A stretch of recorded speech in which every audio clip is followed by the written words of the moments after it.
اللهم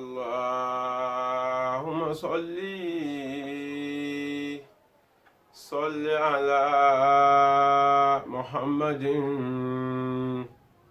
وعلى رسول الكريم سيد البشر شافع المشفع في المحشر اللهم صل على مصطفى صل على مجتبى صل على مرتضى وعلى رسول الكريم اللهم صل على سيدنا محمد وعلى آل سيدنا محمد وبارك على سيدنا محمد وعلى آل سيدنا محمد كما صليت ورحمت وباركت على سيدنا إبراهيم وعلى آل سيدنا إبراهيم في العالمين إنك حميد مجيد. الحمد لله رب العالمين. الحمد لله الذي خلق السماوات والأرض وجعل الظلمات والنور ثم الذين كفروا بربهم يعدلون. الحمد لله الذي هدانا لهذا وما كنا لنهتدي لولا أن هدانا الله ثم الصلاة والسلام على أشرف المرسلين سيدنا ومولانا وسندنا وقائدنا إلى الجنة محمد وعلى آله ذوي القربى وأصحابه والتابعين لهم بإحسان إلى يوم الدين. adúpẹ́ fún Ọlọ́run ọba, a tún dá ọpẹ́ fún Ọlọ́run lẹ́ẹ̀kan sí ọba wo, ọba tó dá mọ́lẹ̀ tó dókùnkùn, ọba tó dóòrùn tó dóṣùpá, ọba tó dá ọ̀sán tó dóòru. Ọba náà òun náà ló ní káwọn ọmọ abẹ nínú mọ́lẹ̀. Ọlọ́run má yọ wá kó nínú mọ́lẹ̀ láéláé, torí ẹni tó bá wà lójú ọ̀nà ọ̀tọ̀ Ọlọ́run ló wà nínú mọ́lẹ̀. Ẹni tó bá ṣe nǹkan míì tó yàtọ̀ sọ́lọ́run inú òkùnkùn ló wà. Ẹni tó sin tọ́lọ́run dá àtẹni tó ń sin Ọlọ́run ọba tó dá gbogbo nǹkan méjèèjì a lè fi wéra wọn. Ọlọ́run má ṣe àgbà ọpẹ́ wa, Ọlọ́run má ṣe àwọlá ọpẹ́ tá a dá yìí, inú ìmọ́lẹ̀ tá a ti wà yìí, ibẹ̀ náà ni kò jẹ́ ká wà títí láéláé, títí tí kò fi dé bá wa ń bẹ̀. Alákùn fayakùn, àtọ̀rọ̀ ìkẹ́ àti gẹ̀fà Ànábì wa Muhammad sallallahu alaihi wasallam. Àtúndélé ni lórí tafsir wa nínú àwẹ̀ láti Lagos Central Mosque. Ọlọ́run èyí tá a tún gbọ́ lẹ́ni náà, Ọlọ́run má ṣàjò yé wa. La ilaha illallah, súrà tá a ti ń bá bọ̀, Suratul Ankabut chapter 29. Pẹ̀lú ògo Ọlọ́run a máa forí ẹ̀ tì lénìí. Ẹ wá rí i pé ibi tọ́lọ́run fọ̀rọ̀ yìí tì sí ibi tó lágbára ni. Bó ti ń bá bọ̀, ó ti ń bá bọ̀ látijọ́ yìí. Bí tó wá fi tì sí ni pé a'udhu billahi minash shaitanir rajim. Bismillahirrahmanirrahim. Quran chapter 29 verse 69, the last verse. Ọlọ́run ní walladhina jahadu fina lanahdiyannahum subulana wa anna Allaha lama'al muhsinin wa inna Allaha lama'al muhsinin wa inna Allaha lama'al muhsinin. Sadaqallahu mawlana al-azim. Abalaga rasulun nabiyyul karim wa nahnu ala dhalika minash shahidin wala hamdulillah rabbil alamin. Ọlọ́run ti ń sọ̀rọ̀ yìí bọ̀, ó sọ ń pa àwọn kèfèrí, ó sọ ń pa àwọn mùnáfìkì, ó sọ nípa gbogbo bó ti jẹ́ pé bẹ́yìn bá fẹ́ ṣiṣẹ́ tọlọ́run wọn a máa dí yín lọ́wọ́. Tí ẹ bá gbàgbé nínú àwọn àyà tá a ti kà sẹ́yìn, Ọlọ́run sọ fún wa pé ẹ gbìyànjú ẹ máa kírun. Ìrun kíkí òun ló máa gbà wá bàjẹ́ kúrò lọ́wọ́ yín. tẹ́ ẹ̀ bá gbàgbé nínú àwọn ìta ti kà sẹ́yìn ó ní tán bá fara ní tán jẹ́ kẹ́ kírun tán jẹ́ kẹ́ ráyè sí lọ́hùn iná àrídì wá sí ọ̀nà ilẹ̀ tí mo dá ó fẹ̀ rẹpẹtẹ tó ṣe pé àyè tún gbà yín bomi tẹ̀lé tí ráyè sí lọ́hùn bí tọ́lọ́run wá parí ọ̀rọ̀ yìí sì ni wípé ó tún sọ pé àwọn mùnáfìkì ó jẹ́ bá ní kàn ṣe tọ́lọ́run wọn á máa dọ́gbọ́n tó bá wà nù nira ní àfà ẹ bá bẹ lọ́hùn ìnira ipò bẹ bá wọn bẹ lọ́hùn bá dùn àwọn bá gbà tán wọn á kọ̀yìn sọ lọ́hùn Ọlọ́run ní iṣẹ́ méjì kan ló wá kù tẹ́ máa ṣe olófẹ́ fi parí súrà náà jẹ́ pé nínú àyà yìí ọ̀rọ̀ méjì kan pàtàkì tọ́lọ́run mú jáde ńbẹ̀ ó ní walladhina jahadu fina àwọn tí wọ́n bá ń ṣe jihad nínú wa number 1 ọ̀rọ̀ àkọ́kọ́ nìyẹn jihad lanadiyannahum subulana àwọn Ọlọ́run a máa lànà wa fún wọn a máa fọ̀nà mọ̀ wọ́n máa rọ́nà lọ. ẹlẹ́ẹ̀kejì wa inna Allaha lama'al muhsinin ó ń dájúdájú èmi Ọlọ́run mi ò ní yẹ̀ mi ò ní gbò mi ò ní ṣaláì máa wà pẹ̀lú àwọn tí wọ́n bá ń ṣe dáadáa. ọ̀rọ̀ méjì tó pàtàkì nínú ibi tọ́lọ́run parí ọ̀rọ̀ yìí sí nìyẹn tẹ́ bá wo ibi tọ́lọ́run ti ń bọ̀rọ̀ yìí bọ̀ láti ibi tó ti bẹ̀rẹ̀ ẹ pé méjèèjì náà ibi tó dálé lórí náà nìyẹn ká gbìyànjú sójú ọ̀nà tọ́lọ́run ká dẹ̀ ṣe kí ni ká dẹ̀ jẹ́ ẹni dáadáa tí méjèèjì ló ní bá nínú Islam màá ṣàlàyé fún yín sìn tẹ́ bá wo ibi tí àyà yìí ti bẹ̀rẹ̀ ní tí súrà yìí ti bẹ̀rẹ̀ lọ́wọ́ òkè lọ́hùn ó ní gbogbo ó ní ẹ̀yin èèyàn ẹ lérò wípé èmi Ọlọ́run á fi yín lẹ̀ kẹ́ máa proclaim gbàgbọ́ kẹ́ máa sọ pé gbọ́ Ọlọ́run gbọ́ àwa lẹ́ni Ọlọ́run mùsùlùmí ni wá àwa gbọ́ Ọlọ́run gbọ́ láì ṣe pé mo mú àwọn ìdánwò díẹ̀díẹ̀ wá bá yín àwọn tí wọ́n ti lọ síwájú tí yín ìdánwò ni mo ṣe fún wọn tá à ń pè ládánwò ni mo fi mẹni tó gbọ́ Ọlọ́run ọba gbọ́ lódodo nínú wọn ìdánwò ni mo ṣe fún wọn ni mo fi mẹni tó ṣe wípé ó kàn ń sọ pé àwọn gbọ́ Ọlọ́run ọba gbọ́ ni wọn gbọ́ Ọlọ́run ọba gbọ́ ìgbàgbọ́ wọn orí ahọ́n ló wà kò dọ́kàn wọn so bẹ́ẹ̀ lèmi Ọlọ́run ó ṣe máa dán ẹ̀yin náà wò Ọlọ́run sọ bẹ́ẹ̀ níbẹ̀rẹ̀ súrà yìí tẹ́ bá wò dáadáa ó wá sọ bí pé gbogbo ẹ̀yin tẹ́ bá gbìyànjú sójú ọ̀nà tàwọn Ọlọ́run lanahadiyannahum subulana èmi Ọlọ́run ọba máa lànà fún yín máa fọ̀nà mọ̀ yín síwájú sí i bẹ́ẹ̀ tí máa ráyè wọ èmi Ọlọ́run máa là fún yín ẹ máa súnmọ́ mi pẹ́kípẹ́kí díẹ̀díẹ̀ títí tẹ́yìn náà fi di wòlíì Ọlọ́run tọ́lọ́run sọ nìyẹn àsìkò yìí wà fẹ́nikẹ́ni láti lè di wòlíì Ọlọ́run nípa pé báwo ló ṣe lè súnmọ́ Ọlọ́run tó kò sásìkò mọ́ láti fún èèyàn láti di ànábì Ọlọ́run ló ti parí àwọn ànábì ohun tí òun rẹ́ nìkankan mọ́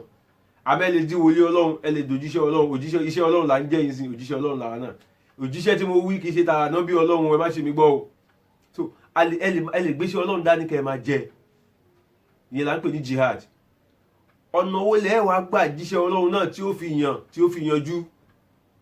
àwọn àfọ́jọ̀gbọ́n gẹ́gẹ́ bí Ọlọ́run ṣe fi yé wa mọ́ mo gbìyànjú lórí ẹ̀ mo rí pé ọ̀nà mẹ́fà kan tá bá wọnú Quran dáadáa ọ̀nà mẹ́fà lọ́lọ́run kalẹ̀ fún wa tá lè fi ṣe jihad tọ́lọ́run wí torí pé ibi tí jihad ti wá náà nìyẹn man jahadu alladhina jahadu àwọn tí wọ́n gbìyànjú tí wọ́n ṣe jihad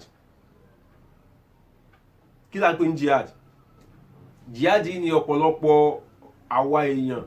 àti mùsùlùmí inú wa pàápàá tó lóun gbọ́ tó lóun ṣàfà tó lóun ṣe jihad àtẹni tá a fẹ́ ṣe jihad fún ọ̀pọ̀lọpọ̀ wa ò gbọ́ túmọ̀ ẹ̀yẹ ìtumọ̀ jihad lẹni tó ń gbìyànjú sójú ọ̀nà tọlọ́hun ẹni tó ń rún párúnsẹ̀ sójú ọ̀nà tọlọ́hun báwo lèèyàn ṣe ń gbìyànjú sójú ọ̀nà tọlọ́hun ẹni tó ń fẹ́ kí ọ̀rọ̀ Ọlọ́run ọba kó kárí ilé kó kárí oko kí àwọn èèyàn gbọ́ iṣẹ́ tọ́lọ́hun gbé Ànábì Muhammad dìde fún kọ́tà ń pè ní jihad nìyẹn pé ẹlòmíì ò tí ì mọ̀ pé Ọlọ́run wà ó lè rò pé òun kàn wà láyé lásán ni ẹ má jẹ́ ó yà yín lẹ́nu àwa la ti lajú dáadáa níbi tá a wà ìtẹ́ bá dé ìlú míì wọn tí ẹ̀ mọ̀ Ọlọ́run nítorí bá náà ń ṣe so ta lẹni nínú yín tó fẹ́ gbéṣẹ́ Ọlọ́run dọ́dọ̀ ẹni tí ò tí ì dọ́lọ́run mọ̀ jihad nìyẹn ta lẹni nínú yín tó fẹ́ gbéṣẹ́ Ọlọ́run wá sọ́dọ̀ ẹni tó lóun mọ̀ Ọlọ́run àmọ́ tí ò mọ̀ Ọlọ́run jihad nìyẹn so ọ̀nà àkọ́kọ́ tí ẹ̀ fi máa ṣe jihad òun náà ni wípé ká kọ́kọ́ ṣe jihadu nafsi jihadu tẹ̀mí ara wa ẹni tó fẹ́ ṣe jihadu tó fẹ́ pèèyàn sójú ọ̀nà Ọlọ́run ó gbọ́dọ̀ kọ́kọ́ fọ ẹ̀mí ara ẹ̀ mọ́ kọ́kọ́ ja ẹ̀mí tiẹ̀ lógun náà. tẹ́ bá wo inú Al-Qur'an Ọlọ́run sọ fún wa pé wa nafsin wa ma sawwaha فَعَلْهَمَهَا فُجُورَهَا وَتَقْوَاهَا قَدْ أَفْلَحَ مَنْ زَكَّاهَا وَقَدْ خَابَ مَنْ دَسَّاهَا وَقَدْ خَابَ مَنْ دَسَّاهَا. Ọlọ́run ní ẹ̀mí Quran chapter 91 verse 7 sí 9 bí tí mo fẹ́ lò ń bẹ́ẹ̀ ni pé Ọlọ́run ní ẹ̀mí tó ń dá ẹ̀mí yẹn tó wà lára yín tẹ́fí mí lókè tẹ́fí mí lọ́lẹ̀ tó ń jẹ́wọ́ tó pé orúkọ tó ń pè ẹ́ pé lágbájá ọmọ lágbájá kì í ṣe ọ̀hún déédéé pè ẹ́ lórúkọ ẹ̀ o ẹ̀mí tó yìí wà lára ẹ̀ ló jẹ́ ká máa pè ẹ́ lórúkọ ẹ̀ o tẹ́mi yẹn bá ti kúrò lára ẹ̀ orúkọ ẹ̀ máa yí padà. so Ọlọ́run ní ẹ̀mí tiẹ̀ gangan ó gbọ́dọ̀ já lógun gbogbo ìdọ̀tí tó wà nú ẹ̀mí ẹ̀ wà kọ́kọ́ fọ́ kú ńbẹ̀ náà. tẹ́ ẹ̀ bá gbàgbé ńgbà tí Ọlọ́run fẹ́ gbé Ànábì Muhammad dé lójíṣẹ́ sallallahu alaihi wasallam láti kékeré tọ́lọ́run ti mọ̀ pé ọmọdé yìí òjíṣẹ́ Ọlọ́run ni ó yà lọ́lọ́run ti bá fọ ẹ̀mí ẹ̀. àfáàjọ̀gbọ́n oníṣòkọ̀ àrùn kọ́lébé ìwà òkúrẹ́ ìjámìnì o mọ̀dégà tún ní ẹ̀ńdàgásílẹ̀ àsáódà mọ̀dégà tún ní ẹ̀ńdàgásílẹ̀ àsáódà. wọ́n kọ́kọ́ fọ ìdọ̀tí tó wà nínú ọkàn ọmọ ànábì Ádámù tó wà lọ́kàn ànábì Muhammad wọ́n kọ́ fọ kú ńbẹ̀ náà bó o bá ọpá bó o bá bu lẹ́sẹ̀ wọ́n fọ kú ńbẹ̀ ká máa ṣe kéta ọmọlàkejì wọ́n fọ kú ńbẹ̀ ìwà dọ̀tí ọ̀rọ̀ dọ̀tí ká má lè gbé nǹkan pamọ́ fún yẹn pé bá ń kówó ìdání kó dijọ́ kejì kéèyàn sọ pé onígbèsè tí o bá gbẹ̀mí owó olówó náwó olówó gbogbo jákujàku yẹn wọ́n fọ kú lọ́kàn ànábì Muhammad. so gbogbo ohun tó ń jẹ́ ìdọ̀tí tó ń jẹ́ ìwà ìdójútì ni ìwà tí ó yẹ ká bọ́mọlúwàbí ń bẹ̀ tó wà lára tiẹ̀ náà kọ́kọ́ fọ́ dànù náà kó tó bẹ̀rẹ̀ gbéṣẹ́ Ọlọ́run dání ìyẹn ni jihad àkọ́kọ́ jihad nafsi. Ọlọ́run ṣe ń sọ fún wa mẹ́ pé qad aflaha man zakka ẹ̀mí tí mo ń sọ yẹn ó ní tẹ́ndẹ́nsì nǹkan méjì ni mo papọ̀ síbẹ̀. ìsìn Ọlọ́run kó lè bẹ̀rù Ọlọ́run ó wà lára ẹ̀mí yẹn fùjúrà á kó lè jẹ́ pòkì tí ò ní fẹ́ kankan gbọ́ tí ò ní fẹ́ gbọ́ tó Ọlọ́run jẹ́ pé ìwà bàjẹ́ ìbìlẹ̀jẹ́ ni yóò máa yà ó wà lára ẹ̀mí méjèèjì Ọlọ́run papọ̀ sára ẹ̀ ní ẹ̀tọ́ Ọlọ́run ló dáa Ọlọ́run wá ní qad aflaha man zakkaha ẹni tó wá lè fọ ẹ̀mí tiẹ̀ ó máa jèrè wájú Ọlọ́run o. so Ọlọ́run fẹ́ ká fọ ẹ̀mí yẹn ká purify ẹ̀ kọ́kọ́ já ẹ̀mí yẹn lógun náà ṣé wọn náà kì í ṣe agbéwìrì ṣé ò kì í ṣe ajẹlójú onílé ṣé ò kì í ṣe ẹni tó ń sọ̀rọ̀ ọmọlàkejì lẹ́yìn so kì í ṣe olójú kò mú o lọ gbogbo orú àwọn ìdọ̀tí bẹ́ẹ̀ tó wà nínú ẹ̀mí ẹ̀ òun ni wọ́n kọ́kọ́ ṣe jihad ń pa ẹ̀nà jihad àkọ́kọ́ nìyẹn tí wọ́n bá fẹ́ ṣe jihad. ẹ̀yin àfà kí kìí ṣe pé ìyẹn sọ fún wa pé inna Allaha ya'muru bil adli wal ihsan ká ṣe déédéé Ọlọ́run pa wá láṣẹ ká dẹ̀ ṣe dọ́gbadọ́gba ṣé ìwọ náà ń ṣe déédéé ìwà àfà ṣé iná ń ṣe dọ́gbadọ́gba ẹ kọ́kọ́ lọ ja ẹ̀mí yín lógun náà o ẹ lọ jíṣẹ́ fẹ́mi yín kẹ́ tó bẹ̀rẹ̀ sí jíṣẹ́ fáwa tó kù ń ta ó ti yé yín jù bẹ́ẹ̀ mi ní sọ́ jù bẹ́ẹ̀ lọ àfà tó ó dọwọ́ yín. Ọlọ́run ní ẹni tó bá fi ẹ̀mí tiẹ̀ lẹ̀ tó bá fi dọ̀tí tó kídà ń pápá kọjá káàbà òun máa ṣòfò níwájú Ọlọ́run ni Ọlọ́run má ṣe wálé ní tó máa ṣòfò. number 1 nìyẹn. number 2 òun náà ni jihadu ta'lim. lẹ́yìn téèyàn bá ti ja ẹ̀mí ẹ̀ lógun tẹ́mi ẹ̀ ti lálàáfíà tí ò sí kéta ń bẹ̀ tí ò sí wàkúwà ń bẹ̀ tí ò sí jákujàku ń bẹ̀ mọ́ iṣẹ́ Ọlọ́run téèyàn fẹ́ jẹ́ èèyàn kì í jíṣẹ́ Ọlọ́run láì mọ̀ kankan èèyàn láti lọ wá ìmọ̀ kó wá ìmọ̀. ẹ̀gbọ́n tọ́lọ́run wí ni nínú Quran chapter 16 verse 43 ó tún sọ bẹ́ẹ̀ nínú Quran chapter 21 verse 7 pé fas'alu ahla dhikri in kuntum la ta'lamun. tó o bá ń ṣo ní mímọ̀ tẹ́lẹ̀ èèyàn kì í kàn dárúmọ̀ sí kó kàn mú láwà ní kékeré kan sórí kan àfà láì mọ̀ kankan. èyí tẹ́yẹ̀ fẹ́ fi jíṣẹ́ Ọlọ́run ó pọ̀ rẹpẹtẹ yàtọ̀ sí Al-Qur'an ó láti lọ kẹ́kọ̀ọ́ tó bá kọ́ Al-Qur'an tẹ̀fsírì tá a ṣe èèyàn láti kẹ́kọ̀ọ́ pa ẹni. lẹ́yìn tó bá kọ́ tẹ̀fsírì tán wàá kọ́ hadith wàá kọ́ mantik wàá kọ́ èdè tá a fi kọ́ Al-Qur'an tó o bá kọ́ ò lè mọ̀ tú. àwọn kan ń jẹ lóńgbà tí wọ́n ti kọ́ dáadáa wọ́n nígbà tó bá sọ pé Yakubu àti Ismail wá Isaka wá Yakuba wálé Asibati àti Ismaila àti Isaka àti Yakuba àti Asibatu náà nígbà tó ti kọ́mọ̀ dáadáa. Bẹ́ẹ̀ ni kò sí ní tán pé ní Asibatu ju àwọn àrọ́mọdọ́mọ nìtúmọ̀ ìyẹn kì í ṣe ànábì Ọlọ́run. So imagine ẹni tó pe Asibatu gẹ́gẹ́ bí ìgbà tá a pe Isaka tá a pe Yakubu tó sọ pé Asibatu náà kí ló ń jẹ́ Asibatu? Asibatu ń ṣe èèyàn débi tó fẹ́ jẹ́ ànábì Ọlọ́run. Asibatu ìtumọ̀ yẹn wípé àwọn àrọ́mọdọ́mọ tó tún jáde látara wọn. Ẹ wo àdánwò tó wà fẹ́ni tí ò mọ nǹkan tó dẹ̀ fẹ́ jíṣẹ́ lórí ẹ̀. Làwọn afáàfin ní fákìdù ṣe ń la yóò tí ì ó dàbí ẹni tí ò lówó lọ́wọ́ ni tó wá sọ pé má wọrí wá fún ẹ lówó kí ló fẹ́ fún ẹ ní tí ò ní. So ẹni tí ò ní ìmọ̀ kí ló fẹ́ fi jíṣẹ́ Ọlọ́run? Gbogbo eléyìí àwa àfáà tá gbéṣẹ́ Ọlọ́run dání ló ń bá wí o. Ìmọ̀ wa pín sójú kan, ìmọ̀ èèyàn máa ń wá lọ ní títí wàá máa wá káàkiri. L'Ànábì ṣe sọ fún wa pé ẹ wá ìmọ̀ lọ utlubul ilma walau kana bis-Sin, kódà kó jẹ́ China ni ilẹ̀ máa wádé ẹ wá ìmọ̀ débẹ̀ torí pé China ló jìnnà jù ń gbà náà. Ló fi ní talabul ilmi ká wá ìmọ̀ yìí faridatun ala kulli muslimin wa muslimatin, lórí gbogbo mùsùlùmí lọ́kùnrin àti lóbìnrin ìmọ̀ lẹ́lẹ̀ fi sin lọ́run. Bàtà wà lè kéwù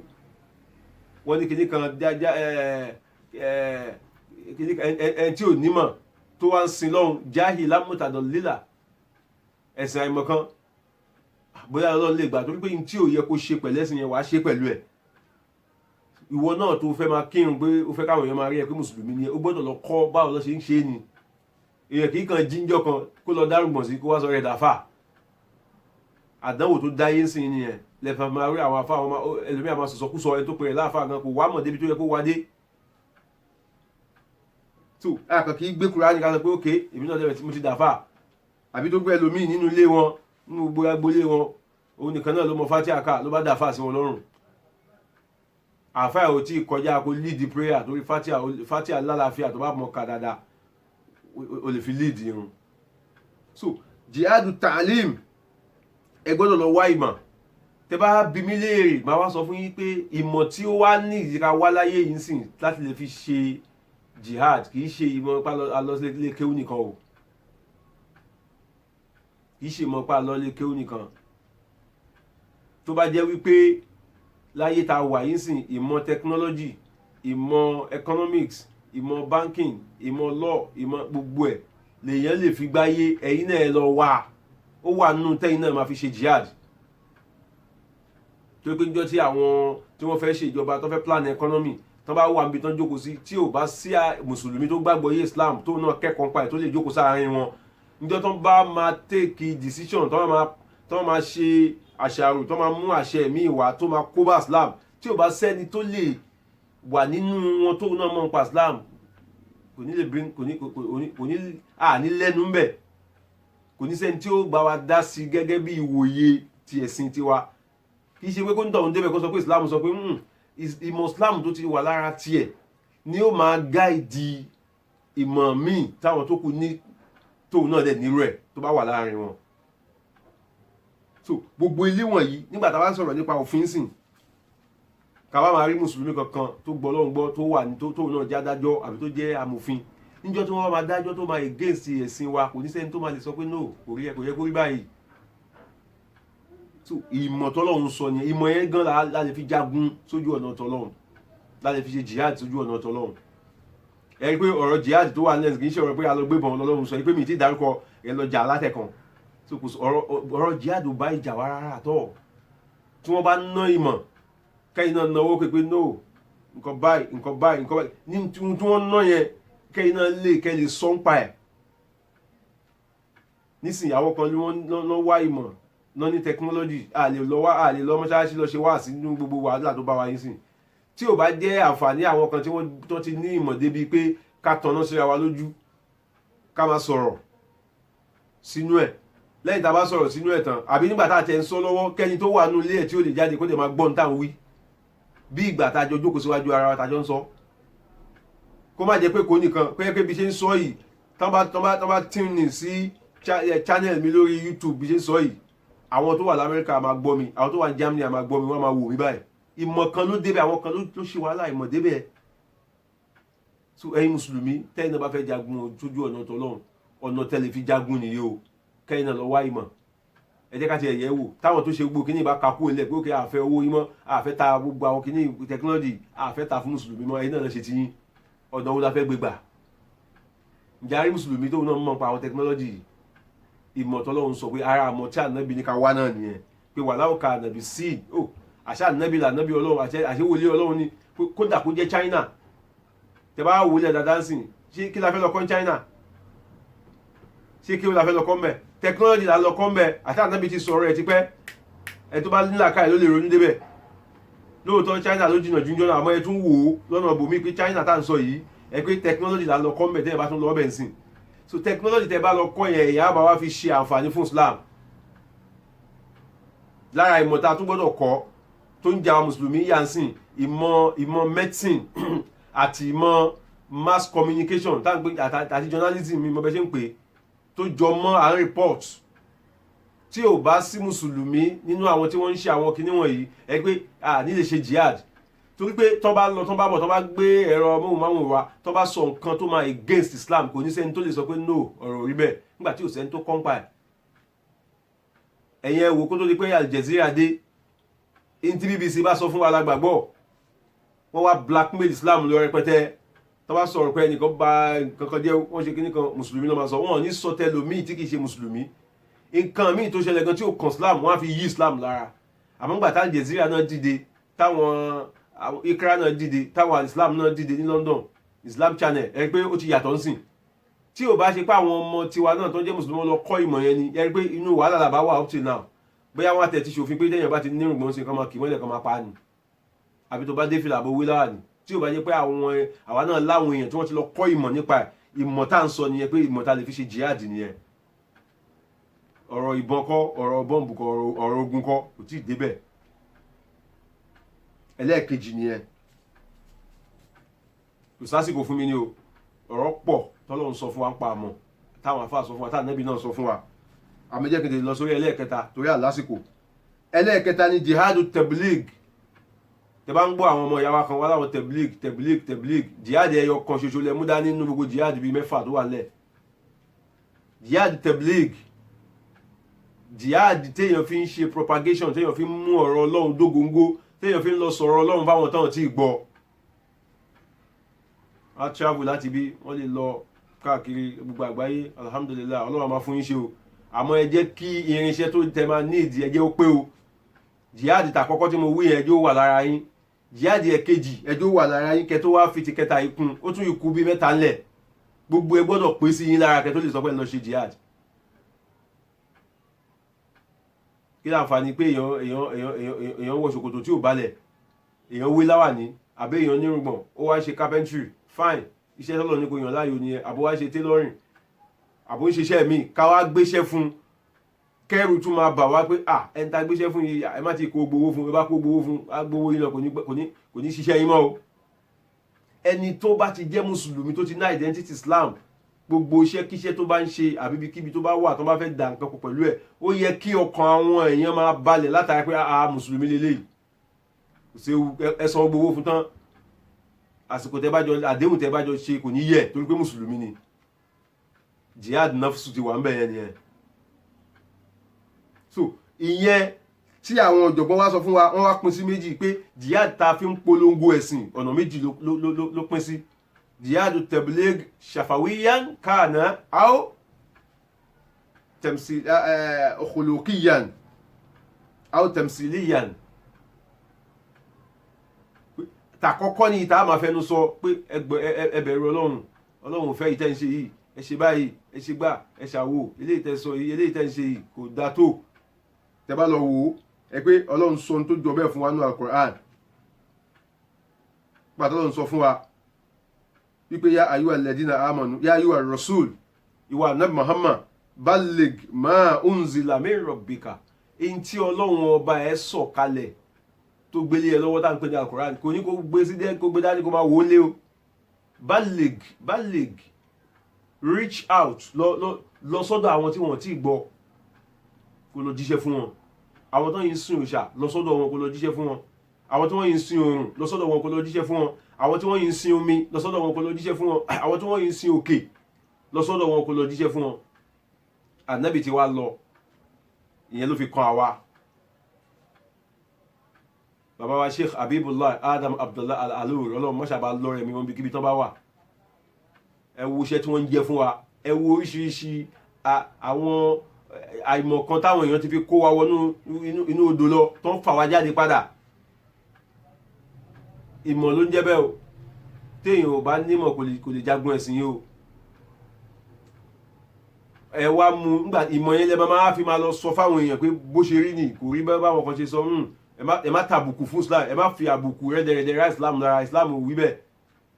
Bó ṣe rí ni bó ṣe rí. Islam kì í ṣẹ̀sìn payọ̀payọ̀, Islam kì í ṣẹ̀sìn bẹ́ríbẹ́rí. Laysa fil Islami zulmun, laysa fihi ma yamulun, kullu ma fihi yujallun, innahu sunna Muhammad, innahu sunna Muhammad. Islam ń ṣẹ̀sìn pé tó bá ti kì mọ́lẹ̀ ju ló kópa, àbí kó tó di gangan kì mọ́lẹ̀ ẹ̀bẹ̀ lórí ẹ láti lọ kọ́ ẹ̀kọ́ ń pa ẹ̀. Kán tó mú olè, kán tó pè lólè, kán tó gé lọ́wọ́ nínú Islam ó níbi tẹ́ ti gbọ́dọ̀ bá dé. Ẹni tó jí búrẹ́dì àtẹwà tó sáré lọ sẹ́gbẹ́ kan tó jókòó tó ń jẹ, ìyẹn kì í ṣe olè tẹ́ máa gé lọ́wọ́, ebi ń pa ni. Ẹ padà sọ́dọ̀ ìjọba, ṣé wọ́n provide oúnjẹ? Ṣé kò sí reason tó fi yẹ kébi máa pa ọ̀gbẹ́ni yẹn? Ṣé iṣẹ́ kárí gbogbo ìlú, àtẹni tó kàwé, àtẹni tó kọ́ṣẹ́ ọwọ́, àtẹni tó kéwú, àtẹni tó kọ́ nǹkan mi, àtẹni tó kọ́ òwò, ṣé ẹ ti ṣètò débi pé àfẹni tí ò bá fẹ́ kàn ṣe ni ò ní ríṣẹ́ ṣe? Tí rí ètò báyìí bá wà lẹ̀ ẹ lè mólè tó bá jalè. Pàápàá jùlọ nínú ṣẹ̀ríà Islam, ẹni tó jí oúnjẹ ìyẹn kì í ṣe olè, ẹ wádìí ẹ̀ dáadáa. Ebi ló ń pa, ẹ fún lóúnjẹ ni, ẹ wọ́nà tí ó fi máa ṣiṣẹ́ fún. Tó bá wá di wípé ẹ wáṣẹ́ fún kò ṣe ọ̀lẹ nìyẹn, ó wá ní ṣẹ̀ríà tẹ́ máa já fún. Ẹ wo Islam, ọ̀nà tá a fi máa jagun ẹ̀sìn nìyẹn. In tí ò yé àwọn èèyàn ká fi yé wọn. Lórí tí mo ń bábọ̀ lẹ́lẹ́kẹta yìí, òun ni wípé ká ṣe jihad pẹ̀lú ọ̀rọ̀ ẹnu. Ẹ wá gbọ́n tọ́lọ́run wí nínú bòmí, Quran chapter 3 verse 110. Ọlọ́run ní ẹ̀yin mùsùlùmí kuntu khayra ummatin ukhrijat linnasi ta'muruna bil ma'rufi wa tanhauna 'anil munkar walau amana ahlul kitabi lakana khayran lahum minhumul mu'minuna wa aktharuhumul fasiqun. Ọlọ́run ní ẹ̀yin ni mo dá lẹ́dàá tó pé jù, ta'muruna bil ma'rufi, ẹ máa ṣe jihad ẹnu, tabligu risalatillah, tẹ́ máa sọ fáwọn èèyàn pé dáadáa ní kẹ́ ṣe, ẹ má gbowó lówó, ẹ má ṣe corruption, ẹ má jalè, ẹ má jiyàn gbé, ìtẹ́ máa fẹnu sọ nìyẹn. Wá tẹ̀ ní ẹ máa kọ̀ fún yàn pé kọ́ má ṣe tí ò dáa. Ta'muruna bil ma'rufi, ẹ máa sọ fún wọn pé kán ṣe dáadáa, ẹ ṣe wà pẹ̀lẹ́, ẹ ṣe dáadáa. Ìtọ́lọ̀ ń fẹ́ nìyí tó fẹ́ kẹ́ ṣe rè, ẹjọ́ ọmọlúwàbí. Tẹ́ bá máa sọ̀rọ̀ ẹ jẹ́ kó dóòtọ́ lẹ máa sọ, qulu qawlan sadida, ọ̀rọ̀ dáadáa ní kẹjọ́ máa jáde lẹ́nu yín. In tó wá wà ń bẹ ni pé ìtọ́lọ́run ṣe ń sọ yẹn ni pé ẹni tó máa sọ fún èèyàn pé kó ṣe dáadáa, ẹni tó máa dáṣọ fún ní ńkọ́ tọ́run ẹ̀ lá máa wò. Òun náà gbọ́dọ̀ ti jẹ́ ẹni tó ń ṣe dáadáa kó tó lè láǹfààní àti sọfáà tó pé ẹ ṣe dáadáa. Wa tanhauna 'anil munkar, àgbọ́yé tèmi gbọ́ ń bẹ ni pé ẹni tó máa sọ fún ẹ pé kó ń bi ìwà àbàjẹ́ má parọ́ mọ́, a gbọ́dọ̀ bá irọ́ lọ́wọ́ tiẹ̀ náà. So èyí tẹ́ ẹ máa fẹnu sọ, apá kejì ẹ̀ ìwà tí náà ó máa ṣe tẹ̀mùsíl, ẹ máa ṣàpẹẹrẹ fáwọn èèyàn pé àti bẹ́ẹ̀ rémi náà ǹjẹ́ ẹ bá mi kí n purọ́ rí, ìwọ ló lè jíṣẹ́ Ọlọ́run fún wa. Ìmámù tó dé pa wa àtàwọn àfàpọ̀, àbí ẹ foríjì mi o, gbogbo wa náà la mọ̀,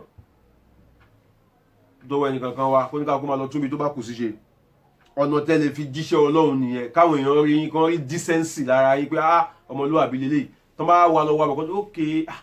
àṣé mùsùlùmí ni, torí pé jẹ́ mùsùlùmí ló fi jọ́ ọmọlúwàbí. Jihad kan nìyẹn, kí ẹ̀sìn Ọlọ́run kó hun ẹlòmíì tí ò mọ Ọlọ́run tẹ́lẹ̀ látara tiẹ̀ láì fẹ́nu sọ fún. Mo ti pàdé ẹnìkan rí tó nítorí tẹnìkan lòun ṣe bẹ̀rẹ̀ sí ń kírun pé kí ló dé ọlọ́gá òun kan pé ó ti decent jù, pé tó bá sọ̀rọ̀ báyìí bẹ́ẹ̀ lẹ̀ ṣe máa bá, kò ní parọ́, kò ní gba kéèyàn parọ́ fún un, ó nítorí tiẹ̀ lòun náà ṣe di mùsùlùmí. ẹ má jẹ́ kó jẹ́ pé ńgbà tá bá wọ aṣọ tá wé láàrin àbá obìnrin tá bá borí tí gbogbo ẹ̀ tó kọ́ rí wa pé èèyàn ló dùn wò yìí àmọ́ tó bá máa kọlù wá tí nǹkan bá máa pa àwọn àti èèyàn pọ̀ ẹ má já kọ́ kábàámọ̀ pé irú àwọn wo lélẹ̀ yìí kọ́ máa wá sá fún Islam látara tiwa Ọlọ́run má ṣe bẹ́ẹ̀ fún wa o gbogbo ibikíbi tá bá wà kì í ṣàfáà nìkan gbogbo owó tó bá ti ń jẹ́ mùsùlùmí lọ́rọ̀ ìbáwí o. ẹlẹ́ẹ̀kẹrin nínú jihad tá a máa ṣe òun náà ni aljihadu bi amwal jihad tá a máa ṣe pẹ̀lú owó tọ́lọ́run fún wa ìyẹn làwọn kan ń ṣe ló jẹ́ kẹ́yìn lè máa gbọ́hùn mi tẹ́ ń wò mí. tẹ́bá lọ nínú Quran chapter 61 verses 10 sí 13 Ọlọ́run ní ẹ jẹ́ kí n júwèé òwò tẹ́ lè ṣe fún yín tó lè tẹ́ máa gba ládá nígbà tó kà á fún wa ó ní tu'minuna billahi wa tujahiduna fi sabilillahi bi amwalikum owó tí mo fún yín treasure àwọn nǹkan àlùmọ́nì àwọn nǹkan tó sọ tó dowó fún yín tí mo kó lé yín lọ́wọ́ ẹ̀yin kọ́lẹ̀ ní èyí tẹ́ máa fi ṣe jihad fọlọ́run ń bẹ̀ ẹ mú kẹ́lẹ̀ gba ládá lọ́dọ̀ Ọlọ́run tẹ́ bá wo gbogbo inú àkùrá ìpapọ̀ Ọlọ́run tiẹ̀ tún lò bá mi pé manzal lezi yukiridu Allaha qardan hasana ta lẹ́ni nínú ẹni tó lówó tó lè ya Ọlọ́run lówó nínú ẹ̀ fayudọ́ ìfà òláwò kébí Ọlọ́run bá wá ṣe ní kó wá fún padà ní ìpele in multiples jihad nìyẹn jihad amwal ká mówó ká fi ṣètò Ọlọ́run tẹ́bá lọ wọnú Quran chapter 2 verse 261 Ọlọ́run sọ tó jọ bẹ́ẹ̀ náà bẹ́ẹ̀ pé masalu lezina yunfikuna amwalahum fi sabilillahi kamasali habbatin ambatati sab'a sanabila fi kulli sumbulatin mi'atu habba ó lápẹẹrẹ ẹ̀yin tẹ́ mú owó tẹ́ ná sójú ọ̀nà t'Ọlọ́run ó lè dàbí ẹni tó mú ẹyọ àgbàdo kan tó kìbọnú lẹ̀ nígbà tágbàdo yẹn máa wù padà ó mú ṣìrì àgbàdo méje jáde ṣùkú àgbàdo méje nínú ṣùkú àgbàdo kọ̀ọ̀kan àwa rírú ọmọ kan tó ń kìbọlẹ̀ arírú ẹ̀ 100 kan lára ṣùkú kan ó wá jẹ́ pé ó kéré jù nínú ládá tọ́lọ́run fẹ́ fún tòun ní 100 kan lọ́nà méje tọ́lọ́run bá sọ pé fi sabilillah kí lọ́lọ́run mean by fi sabilillah kì í ṣe mọ́ṣáláṣí nìkan ló kù tá a máa kọ́ ń sìn àti kọ́ mọ́ṣáláṣí ti pọ̀ dáadáa fi sabilillah nísìnyí ni wípé àwọn tó yẹ kí wọ́n ní ìmọ̀ àwọn ọmọ tó ń rìn káàkiri tó ń fẹsẹ̀ gbálẹ̀ káàkiri tó ń ṣọ̀rọ̀ ẹ̀sà káàkiri tẹ́ bá lè rọgbọ́n dá kẹ́kọ̀ọ́ bí tán ti kẹ́kọ̀ọ́ fún wọn kẹ́ẹ̀dẹ̀ máa fún wọn lóúnjẹ tó pé tọ́wọ̀n bá róúnjẹ jẹ wọn ní dúró kẹ́kọ̀ọ́ báyìí pé oúnjẹ lè máa lè fi attract wọn wá síbẹ̀ pé kán lè rí ẹ̀kọ́ ẹ fún wọn ẹ provide ẹ dáwójọ kẹṣerú ètò bẹ́ẹ̀ gbogbo yín tẹ́ bá lè ṣerú ẹ̀ tẹ́yìn náà bá wà nú ẹ̀wọ̀n tó dín ọmọ area boys kù tó dínkù ládùúgbò nílùú iṣẹ́ Ọlọ́run lẹ ṣe tó pé tírú àwọn èèyàn bá mọ Ọlọ́run gbogbo wàhálà tó wà láyé ń sìn á kú lẹ̀ fún àwọn tí ò mọ Ọlọ́run tó pọ̀ jù ló jẹ́ kí wàhálà dáyé ẹni tó mọ Ọlọ́run kan á kí ẹ̀dá ẹgbẹ́ mọ́lẹ̀ á bẹ lọ́rùn tó fẹ́ lọ fi ṣe á kí ọmọ ọlọ́mọ mọ́lẹ̀ á kidnap ẹ̀ á máa pe àwọn òbí ẹ̀ pé kán mówó wá ẹni tó mọ Ọlọ́run kan á kí nǹkan oní nǹkan mọ́lẹ̀ á papọ̀ ẹni tó mọ Ọlọ́run kan á kó owó tó yẹ kí ẹgbẹgbẹ̀rún èèyàn fi máa ṣayé kán máa gbádùn ayé wọn á kó owó nìkan lẹ̀ lọ tọ́jú ẹ̀ síbi kan so tẹ́ bá lè ṣe irú eléyìí tẹ́ fi owó tẹ́ fi kọ́ institution rẹpẹtẹ kó jẹ́ pé gbogbo àwọn tí wọ́n jẹ́ àwọn ọmọ tó ń fẹsẹ̀ rìn káàkiri tó ń dìdàkudà lọ́la ẹ̀ ń kì wọ́n mọ́lẹ̀ bóyá àwọn òbí wọn ò rán wọn lọ léèwé ló jẹ́ kọ́rọ̀ ìgbésí ayé wọn rí bẹ́ẹ̀ ni bóyá mi sá ni bóyá tẹ́yìn ṣètò tẹ́ kówó jù owó lálẹ́ fi ṣe gbogbo ń tà ń sọ yìí. mo ka ọ̀rọ̀ ẹnìkan níbi kan lórí íńtánẹ́ẹ̀tì arákùnrin kan ó ní owó débi kí ni ká ti wí ó wá provide scholarship sí yunifásitì kan lamẹ́ríkà láìmọ̀ yunifásitì pàápàá ni pé gbogbo ọmọ tó bá ti ṣe exam tó bá ti ní grade báyìí lọ́gbọ́ ìyẹn lọ́pọlọ nìyẹn ìyá ẹ̀ bàbá ẹ̀ lówó òbí ẹ̀ lówó tó lè fi ran wọn ní ó ti win scholarship tòun kó lè fi kẹ́kọ̀ọ́ yẹn débi tó máa ṣe gbogbo ayé láǹfààní torí téèyàn bá kẹ́kọ̀ọ́ débi tó ṣe kíní kì í ṣe àwọn fámìlì ẹnìkan ní ó jẹ àǹfààní ẹ̀ mọ́ gbogbo ayé ni ó máa jẹ àǹfààní ẹ̀ so ìyẹn ló kúnú àwọn fi sabilillah tẹ́lẹ̀ ṣe nìyẹn nínú mọ́ṣáláṣí kẹ ṣe library síbẹ̀ kẹ dá school sílẹ̀ mbẹ̀ institution of learning gbogbo àwọn àfáà gan tó yẹ pé àbọ̀ ẹ̀kọ́ ni wọ́n ní tẹ́lẹ̀ kẹ gbìyànjú àti ṣètò kí wọ́n máa kẹ́kọ̀ọ́ tẹ́ bá dálé ẹ̀kọ́ yẹn lẹ̀ fáwọn àfà owó ni ò ní jẹ́ kẹ́kọ̀ọ́ ọ̀pọ̀lọpọ̀ dúró torí ní tó máa jẹ àtọ́ máa fún ẹbí wọn jẹ tí wọ́n ti ní àwọn ti láwọn ọmọ kẹ́ ṣètò láti tẹ́kì àwọn yẹn káwọn náà lè ráyè bójú tẹ́kọ̀ọ́ ara wọn iṣẹ́ tó kù tá a máa fi ṣe fíṣẹ̀bí láì sí yẹn mọ́ṣáláṣí ta kọ́ náà ti tó kí láǹfà mọ́ṣáláṣí ta kọ́ tó tóbi tí ò sẹ́ni tó nímọ̀ ńbẹ̀ tó lè tọ́ wa sọ́nà tí ẹgbẹ́ níta fi di ẹ̀mọ́ mú bẹ̀ gan-an bẹ́ẹ̀ yẹn bá di owó tó bọ́ sínú kóló àdà sápò kí láǹfààní. fíṣẹ̀bí láì tó lọ́n wí nìyẹn ẹlẹ́ẹ̀kẹrin àwọn owó tá a máa ná sójú ọ̀nà ẹ̀sìn ẹlẹ́ẹ̀karùn-ún tá a wá fura sí ó ní aljihadu siyasiya tí mo pè ní jihad téèyàn ń fọgbọ́n ṣe tá à ń pè ní politics àti diplomacy ẹ̀yin mùsùlùmí ó dọwọ́ yín o ẹ fẹ́ máa yan àwọn èèyàn sípò tó jẹ́ pé tẹ́ bá ti yan wọ́n sípò tán ti gbàgbára wọn ti dìjọba lé yín lórí ẹ wá kàn fi àwọn kan sílẹ̀ kàn máa ṣètò yẹn ẹ̀yin ò ṣe gbìyànjú báwọn mùsùlùmí tó dá Ọlọ́run wọn bá mọ̀ ó sì máa wà láàrin wọn tó bá ṣe fún tó bá ṣe lé yín lórí lẹ́ máa tẹ̀lé o ẹ̀yin tẹ́ pé ayé lè yàn dáadáa èèyàn gidi ẹ forí pamọ́ sínú ilé ẹ ń tọ́jú ara yín pé àwọn tó ń ṣe politics ìdọ̀tí ni ẹ wá fi ilẹ̀ fún dọ̀tí ẹ fi ilẹ̀ fáwọn tó dọ̀tí ẹ ti gbàgbé pé àwọn tẹ́ pè ní dọ̀tí yẹn náà máa ṣòfin tẹ́yìn ó máa lò léyìn lórí kẹ wà ń bẹ̀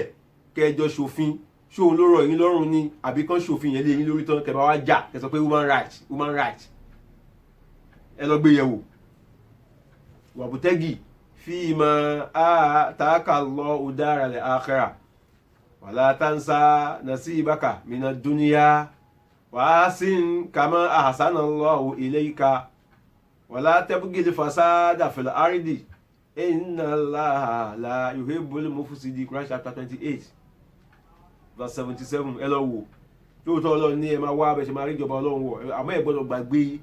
responsibility yín láyé ń bí nínú responsibility yín ni pé kẹ́yìn náà wà nínú àwọn tí ó máa take decision lé wa lórí. ẹ sọ pé ẹ̀yin ò ṣe dirty game ni ẹ wá fi ilẹ̀ fáwọn tó dirty wọ́n á ṣe dirty òfin léyìn lórí ẹ fẹ́ ẹ̀kọ́ ẹ̀dẹ̀ gbọ́dọ̀ tẹ̀lé lápẹẹrẹ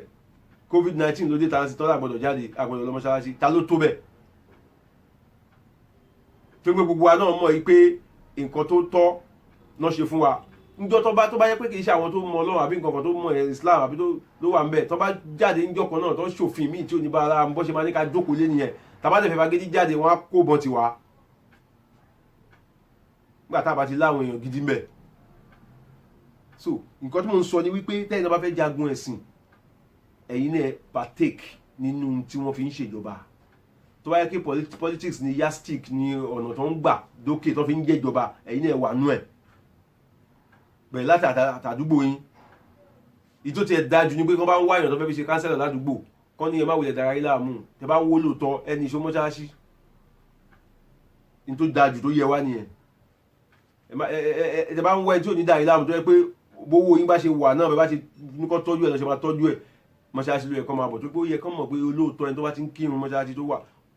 agbọ́dọ̀ bóòótọ́ lọ́dọ̀ ọkọ̀ wa gbọ́dọ̀ balẹ̀ púpọ̀ ní jí owó wa ní tó yẹ wá nìyẹn. So ẹ gbọ́dọ̀ dá sí o kò kàn mí ò ṣẹlẹ̀ o tó pé gbogbo òfin tó bá ṣe á kàn wá so wáyé tá a ṣe níwà náà àwọn tó yẹ kó máa ṣòfin ẹ̀kọ́ tó bá yẹ ká kọ́ káà náà lè fi ṣe ni ká lọ kọ́ tó bá yẹ pé lọ́ọ̀ lọ ń read tó fi ń jẹ́ member house of rep ẹ̀yin náà lọ kà tó bá yẹ pé kéèyàn kàwé dé level kan ni pé òkè téèyàn bá jẹ́ graduate yes ó ti qualify ẹ̀yin náà ẹ ṣe graduate ẹ lọ kẹ́kọ̀ọ́ débi pé ẹ di graduate tó bá ti wá ń gbé gbá kinní kan ẹ̀yin náà bá wọn gbé ẹ partake ń bẹ̀ as contestants ẹ partake ń bẹ̀ as electorate kájọ mójútó ẹgbọ́n tá ànábì wí ni ànábì ní man yara minkum munkaran falyughayyirhu biyadihi ẹni tẹ́ bá rí nǹkan kan tó kù díẹ̀ káàtó láwùjọ yín ẹ yí padà pẹ̀lú ọwọ́ yín tẹ́yìn náà fi gbọ́dọ̀ jẹ́ electorate nìyẹn ọwọ́ lẹ́ máa lọ fi tẹ̀ bàbára yóò bá ka ẹ fẹ́nu ẹ fi yí padà bàbára yóò bá ka ló ṣe kan the last one ìyẹn ní ẹlẹ́ẹ̀kẹfà mo yìí ń bọ̀ mbẹ̀ nínú jihad ojú jihad ta lè ṣe jẹ̀mọ́ lọ́kùnrin àti lóbìnrin, ẹ̀yin tẹ́ ń gbọ́ mi tẹ́ láǹfààní láti gbọ́ mi, kó ní kálukú náà máa lọ rò. Al-Qur'an sọ fún wa pé inna sa'yakum lashatta, gbogbo wa ò lè já àfa àkájókòó mọ́ṣáláṣí ká máa ṣe wá àsìkò ẹ bẹ̀rù Ọlọ́run. tó bá ti wá sọ́dọ̀ wa, tó bá ti sọ fún ẹ bẹ̀rù Ọlọ́run, àsìkò tó ń jókòó tó ń gbọ́ yẹn náà ni. tó bá ti kú lọ́dọ̀ wa, ìbẹ̀rù Ọlọ́run kankan ò sí mọ́. Gbogbo àlè já àfa nípa jẹ́ kí mọ́ṣáláṣí la máa jókòó, aláti rí nínú wa náà tó náà máa wà ń bẹ̀. Pé yàtọ̀ sí pé àwọn fẹnu sọ ìbẹ̀rù Ọlọ́run, òun náà máa lọ hùwà ìbẹ̀rù Ọlọ́run ń bẹ̀ wá. àárẹ̀ èèyàn kan àbí méjì tó máa kọ́ ìbẹ̀rù Ọlọ́run látara tiẹ̀, látara ìwà tó ń hù. Àwọn ṣe ni láàánú, ṣe ni láàánú. Àfáà àtàrí tó gbé náà tiẹ̀ lọ tínú wá dùn pé ẹ̀ka fa iná, yes, àdúpẹ́ fọ́lọ́run. Kí ló mú bọ̀? Ìròyìn wo ló mú bọ̀ fún wa? Ṣáwọn èèyàn tara tiẹ̀ respect Islam ni, àbí wọ́n disrespect Islam gẹ́gẹ́ bí character tiẹ̀? Jọ̀wọ́ ẹnì kankan wa. Ẹlẹ́ẹ̀kẹfà tó jẹ́ kẹ́yìn nínú jihad ta lè ṣe, òun náà ni spiritual jihad. Nígbà tá a bá fẹ́ fọwọ́ ṣe tí ò ṣeé ṣe, tá a fẹnu sọ tí ò ṣeé ṣe, ká wá mú tẹ̀sùbà ká máa fọkàn ṣàdúrà pé Ọlọ́run àfẹ́rẹ́lẹ̀. Yẹn ni the last one. Bàbá ṣe ń partake nínú jihad márààrún tó wà wájú náà, a máa fi spiritual yẹn náà a máa fi tẹ̀lé. Àwọn bàbá wa lẹ̀ Yorùbá ń dèlò àwọn àfà làhàpà táwọn kèfèrí bá níbo ló kù tán fẹ́ gbà, wọ́n á wọnú ilé, wọ́n á bọ́ Ọlọ́run sọ̀rọ̀, Ọlọ́run á dẹ̀ dá wọn lóhùn. Torí pé wọn kì í jẹjẹkújẹ, wọn kì í sọsọkúsọ, wọn kì í ṣeṣekúṣe, wọn kì í wòwòkúwò. Nínú àwọn tá a gbọ́ tán wọn pàápàá lẹ́kọ̀ọ́ tí wá ń bí, a gbọ́ tán wọn pé níjọ́ tí àfáà yẹn tó rí obìnrin tó wọ ṣòkòtò tó ṣí irun lé, ó ní A'udzubillahi minash shaitani rajim, ó ní nǹkan tọ́lọ́run ṣe lára mú ni, òun ò fẹ́ rí rẹ̀ mọ́. Ó dẹ̀ padà wọlé pé òun tún ní jáde mọ́ tó máa fi bọ́ sálẹ̀ kìyàmọ̀, torí òun fẹ́ rí ikú ìtọ́lọ́run ṣe ní haram. Ojú òun yìí òun máa káùntì fún tóun bá déwájú Ọlọ́run pé kí ló fi wò. Ṣé gbàgbọ́ tèmi débẹ̀? Wọ́n ní njọ́ náà tí àfáà náà ti wọlé padà kò jáde mọ́ àti ìgbà tí kò padà wá pa lẹ́yìn bí 40 ọdún àbí jù bẹ́ẹ̀ lọ. Lọ́ fi ń pè lórúkọ tó ń pè. Ẹ ti máa àwọn àfáà tí mo ń sọ. Kí a nílò àwọn àfáà bẹ́ẹ̀ mọ́ sí. Àti haramu àti halali jíjẹ ni. Àwọn pè lọ́wọ́ Ọlọ́run dáhùn. Ọlọ́run ṣe fẹ́ dáhùn. Ànábì wa Muhammad, ó ní ẹ bá mi wo ẹrú Ọlọ́run tó wà lórí ìrìn àjò tó lóhun pé Ọlọ́run dáhùn lóhùn. Aṣọ tó wọ̀ haramu ni, oúnjẹ tó gbé dání tó ń jẹ haramu ni, ìyí tó mu haramu ni, gbogbo tó ń ṣe haramu ni. Báwo Ọlọ́run ṣe fẹ́ dá lóhùn? Ó dọwọ́ ẹnì kankan wa o. Nínú gbólóhùn méjì tó pàtàkì nínú àyà tá a máa kà yìí, ẹyọ kan ni mo yìí ráyè sọ ń pa yìí. Pẹ̀lú ògo Ọlọ́run tó bá gbà wá lọ́la ká tó parí ẹ̀ pé nínú àyà tó gbẹ̀yìn ọ̀rọ̀ yìí sẹ́, nínú àyà tó gbẹ̀yìn súrà yìí, pé walladhina jahadu fina jihad nìyẹn. Ẹlẹ́ẹ̀kejì nínú ọ̀rọ̀ tó pàtàkì ń bẹ ni al-muhsinin, àwọn olùṣe dáadáa. A gbọ́dọ̀ treat yẹn náà. Ìdí ta fi ń ṣe tafsir nìyẹn, ká lè gbọ́yé. Torí ìdí eléyìí ìwọ̀nba ti jihad tí mo wí, Ọlọ́run jó yé wa ju mi ṣe sọ lọ. Rabbi innal hudaka waya tukanurun tahdi biya man tasha, tukanurun tahdi biya man tasha. Al-Fatiha. Bismillahir Rahmanir Rahim. Alhamdulillahi Rabbil Alamin. Ar-Rahmanir Rahim. Maliki Yawmiddin. Iyyaka na'budu wa iyyaka nasta'in. Ihdina as-siratal mustaqim. Siratal ladina an'amta alayhim ghayril maghdubi alayhim waladdallin. Amin.